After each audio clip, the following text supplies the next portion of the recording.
അതുകൊണ്ടാണ് മനുഷ്യന് ഇന്ന് അമൂല്യമായ ഒരു ആത്മാവുള്ളത്.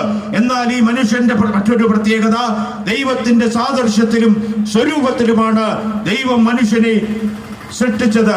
ആത്മാവായ ദൈവം തേജോമയൻ കൂടിയാണ്. ആത്മാവായ ദൈവം ആത്മാവ് നൽകി ദൈവത്തിന്റെ തേജസ്സിന്റെ പങ്കാളിത്തം നൽകിയാണ് ആദ്യ മനുഷ്യനെ സൃഷ്ടിച്ചത്. എന്നാൽ ആദ്യ മനുഷ്യനെ സൃഷ്ടിക്കുകയും സ്ത്രീയെ തനിക്ക് തുണയായി നൽകുകയും ദൈവം ചെയ്തു. എന്നാൽ ദൈവത്തെ അനുസരിച്ച് ജീവിക്കേണ്ട ആദ്യ മനുഷ്യനുണ്ടായ ഒരു പരാജയം മനുഷ്യനെ പാപത്തിലേക്ക് എത്തിച്ചു.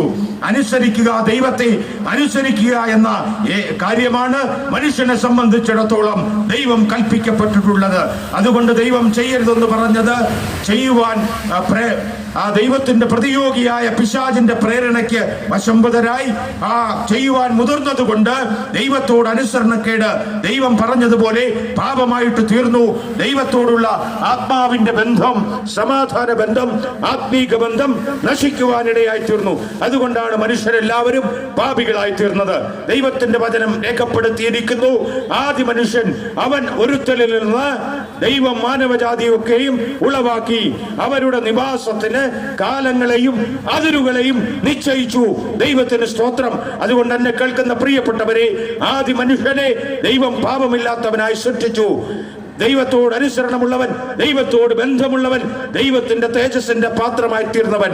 എന്നാൽ ദൈവം പറഞ്ഞ കൽപ്പന ലംഘിച്ച് ദൈവവിരോധമായി പ്രവർത്തിച്ചതുകൊണ്ട് ദൈവത്തിന്റെ തേജസ്സിന്റെ ആത്മീക ബന്ധം, ദൈവവുമായിട്ടുള്ള ആത്മീക ബന്ധം, തേജസ്സിന്റെ അനുഭവം നഷ്ടപ്പെട്ടു.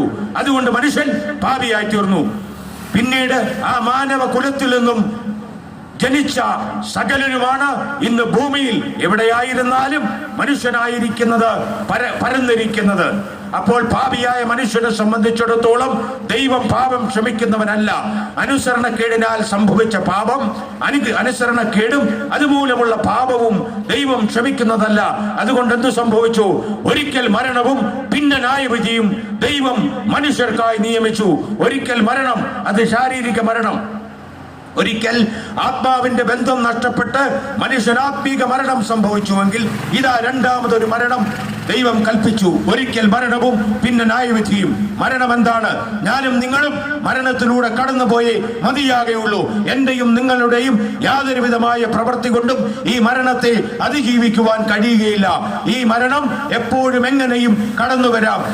ഒരു സാഹിത്യകാരൻ ആ മരണത്തെക്കുറിച്ച് ഇങ്ങനെയാണ് രേഖപ്പെടുത്തിയത്: രംഗബോധമില്ലാത്ത കോമാളിയെ പോലെ മനുഷ്യ ജീവിതത്തിലേക്ക് മരണം കടന്നു വരും. കാരണം മനുഷ്യന്റെ ജീവിതത്തിന്റെ സന്തോഷമുള്ള അവസ്ഥയാണോ, മനുഷ്യന്റെ